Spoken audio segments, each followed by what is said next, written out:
Hello friends, welcome to your MCQ Adda. दोस्तों, आज की क्लास में हम 26 अगस्त 2026 की सभी महत्वपूर्ण करंट अफेयर्स को एग्जाम ओरिएंटेड एमसीक्यू आसान एक्सप्लेनेशन और महत्वपूर्ण फैक्ट के साथ कवर करने वाले हैं। इस वीडियो को अंत तक जरूर देखें क्योंकि एक भी क्वेश्चन आपके अगले एग्जाम में आ सकता है। चलिए आज की क्लास स्टार्ट करते हैं। ये रहा आपका पहला क्वेश्चन। हाल ही में अगस्त 2026 को जनजातीय भाषाओं और संग्रहालयों पर राष्ट्रीय सम्मेलन का शुभारंभ किस शहर में किया गया? तो यह शुरू किया गया है मैसूर में। हाल ही में 24 अगस्त 2026 को कर्नाटक के मैसूर में जनजातीय भाषाओं और संग्रहालयों पर राष्ट्रीय सम्मेलन शुरू हुआ है। इसका आयोजन जनजातीय मामलों के मंत्रालय, कर्नाटक राज्य जनजातीय अनुसंधान संस्थान और केंद्रीय भारतीय भाषा संस्थान के सहयोग से किया जा रहा है। सम्मेलन का मुख्य फोकस जनजातीय भाषाओं और सांस्कृतिक विरासत के संरक्षण पर रहा है। बात करें इसके उद्देश्य की, तो सम्मेलन का उद्देश्य नीति निर्माताओं, भाषाविदों, विद्वानों, तकनीकी विशेषज्ञों और जनजातीय समुदायों को एक मंच प्रदान करना है। बात करें इसकी विशेषता की, तो सम्मेलन में आदिवाणी प्लेटफॉर्म के नए संस्करण iOS ऐप और 5 नई भाषाओं का शुभारंभ भी किया गया है। इसके साथ ही जनजातीय कल्याण योजनाओं और डिजिटल संसाधनों की जानकारी देने के लिए जागो AI वोट भी लॉन्च किया गया है। नेक्स्ट क्वेश्चन है, हाल ही में भारत की पहली 100% स्वदेशी AK-203 शेर असॉल्ट राइफल का सफलतापूर्वक उत्पादन और परीक्षण किस स्थान पर किया गया? तो यह किया गया है अमेठी, उत्तर प्रदेश में। हाल ही में अगस्त 2026 में उत्तर प्रदेश के अमेठी के कोरबा स्थित Indo Russian rifle private limited ने पहली 100% स्वदेशी AK-203 शेर असॉल्ट राइफल का उत्पादन और परीक्षण शुरू किया है। इसमें पूरी तरह भारतीय घटकों और सामग्रियों का उपयोग किया गया है। बात करें इसके उद्देश्य की, तो AK-203 शेर का उद्देश्य भारतीय सेना के लिए असॉल्ट राइफलों के उत्पादन में आत्मनिर्भरता और स्थानीयकरण को बढ़ावा देना है। यह राइफल भारतीय सेना की पुरानी INS-AS राइफल को प्रतिस्थापित करने के लिए विकसित की जा रही है और सितंबर 2026 में सशस्त्र बलों के परीक्षणों के लिए सौंपी जानी है। बात करें इसकी विशेषता की, तो AK-203 की फायरिंग दर लगभग 700 राउंड प्रति मिनट और प्रभावी रेंज लगभग 800 मीटर है, जबकि इसमें 415 मिलीमीटर बैरल दिया गया है। दोस्तों, ये हमारा टेलीग्राम चैनल है। अगर आपको रोज की free PDF, study material, current affairs और एग्जाम अपडेट चाहिए तो अभी हमारे दिए गए टेलीग्राम चैनल को ज्वाइन करें। इसकी लिंक हमने डिस्क्रिप्शन में दी है, या आप स्क्रीन पर दिख रहे QR कोड को भी स्कैन कर सकते हैं। तो अभी ज्वाइन करें और अपनी तैयारी को मजबूत बनाइए। चलिए नेक्स्ट क्वेश्चन देखते हैं। ये रहा आपका नेक्स्ट क्वेश्चन।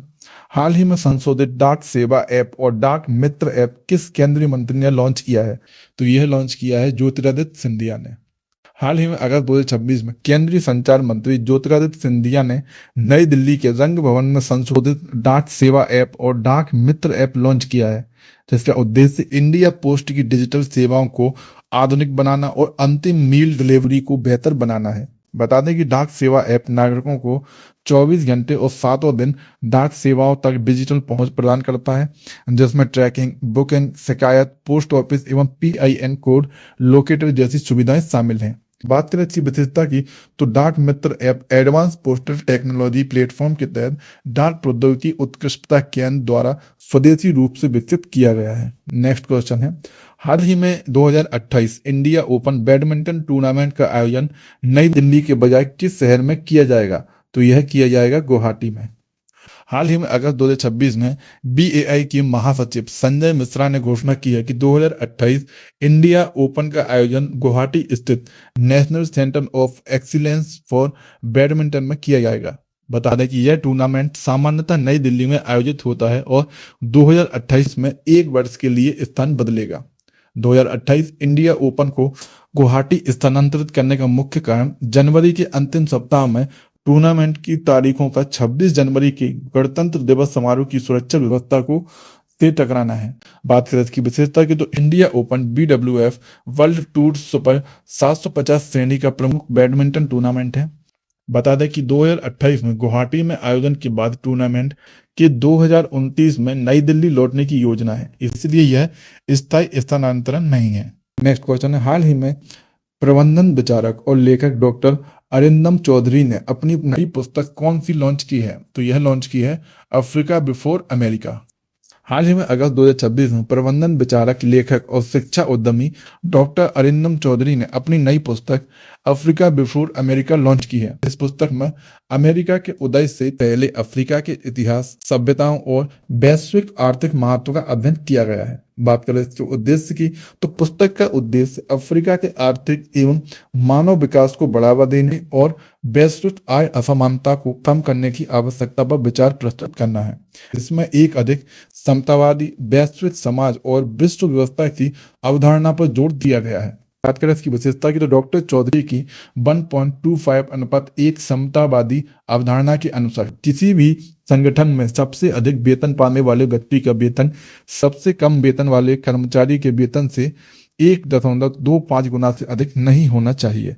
बता दें कि यह अवधारणा उनके पिता डॉक्टर मलय चौधरी के सिद्धांत से प्रेरित है। नेक्स्ट क्वेश्चन है, हाल ही में अगस्त 2026 में वरिष्ठ आईपीएस अधिकारी सतीश गोलचा को किस पद पर नियुक्त किया गया है? तो यह नियुक्त किया गया है विशेष कर्तव्य अधिकारी, होमगार्ड निदेशालय में।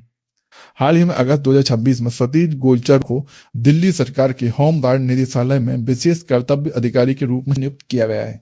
बता दें कि वह वर्तमान महानिदेशक बीरेंद्र सिंह का स्थान लेंगे, जो 30 सितंबर 2026 को सेवानिवृत्त होंगे। बात करें इसकी विशेषता की, तो सतीश गोलचा 1 अक्टूबर 2026 से दिल्ली होमगार्ड के महानिदेशक का पदभार संभालेंगे। बता दें कि इससे पहले भी दिल्ली पुलिस आयुक्त, महानिदेशक और विशेष आयुक्त जैसे महत्वपूर्ण पदों पर कार्य कर चुके हैं। नेक्स्ट क्वेश्चन है, हाल ही में वर्क फ्रॉम एनीवेयर इंडेक्स 2026 में भारत का कौन सा शहर 50वें स्थान पर रहा? तो यह रहा है मुंबई। हाल ही में इंटरनेशनल वर्क प्लेस ग्रुप यानी IWG द्वारा जारी वर्क फ्रॉम एनीवेयर इंडेक्स 2026 में मुंबई 77 अंकों के साथ 50वें स्थान पर रहा। यह पहली बार हुआ है जब किसी भारतीय शहर ने इस वैश्विक सूचकांक में अपना स्थान प्राप्त किया है। बात करें इसके उद्देश्य की, तो यह इंडेक्स शहरों का मूल्यांकन वायु, इंटरनेट स्पीड, परिवहन लागत, भोजन, आवास की लागत और फ्लेक्सिबल वर्क स्पेस की उपलब्धता जैसे मानकों पर आधारित है।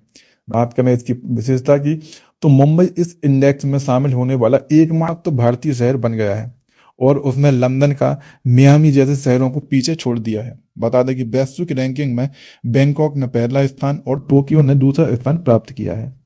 नेक्स्ट क्वेश्चन है, हाल ही में महिला समानता दिवस कब मनाया जाता है? तो यह मनाया जाता है 26 अगस्त को। हाल ही में महिला समानता दिवस हर वर्ष 26 अगस्त को मनाया जाता है। यह दिन अमेरिकी संविधान के 19वें संशोधन के 26 अगस्त 1920 को प्रभावी होने की स्मृति में मनाया जाता है, जिसने महिलाओं को मताधिकार को संवैधानिक मान्यता दी थी। बात करें इसके उद्देश्य की, तो इस दिवस का उद्देश्य महिलाओं के समान अधिकारों और राजनीतिक भागीदारी के लिए हुए ऐतिहासिक संघर्ष को याद करना है। बता दें कि 19वें संशोधन ने अमेरिकी महिलाओं को मतदान के अधिकार की दिशा में महत्वपूर्ण संवैधानिक उपलब्धि प्रदान की थी।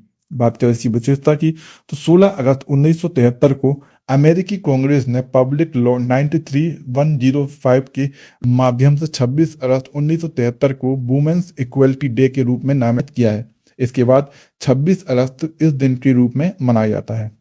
बात करें अगस्त माह के कुछ महत्वपूर्ण दिवस की, तो 2 अगस्त को भारत मैत्री दिवस मनाया गया, 6 अगस्त को हिरोशिमा दिवस मनाया गया, 7 अगस्त को राष्ट्रीय हथकरघा दिवस मनाया गया, 8 अगस्त को भारत छोड़ो आंदोलन दिवस मनाया गया, 9 अगस्त को नागासाकी दिवस मनाया गया, 15 अगस्त को भारतीय स्वतंत्रता दिवस मनाया गया, 17 अगस्त को राष्ट्रीय गैर लाभकारी दिवस मनाया गया, 19 अगस्त को विश्व मानवतावादी दिवस मनाया गया, 20 अगस्त को विश्व मत्स्य दिवस मनाया गया, 21 अगस्त को विश्व वरिष्ठ नागरिक दिवस, आतंकवाद के पीड़ितों की स्मृति और श्रद्धांजलि का अंतर्राष्ट्रीय दिवस मनाया गया और 23 अगस्त को राष्ट्रीय अंतरिक्ष दिवस, दास व्यापार और उसके उन्मूलन के लिए अंतर्राष्ट्रीय दिवस मनाया गया।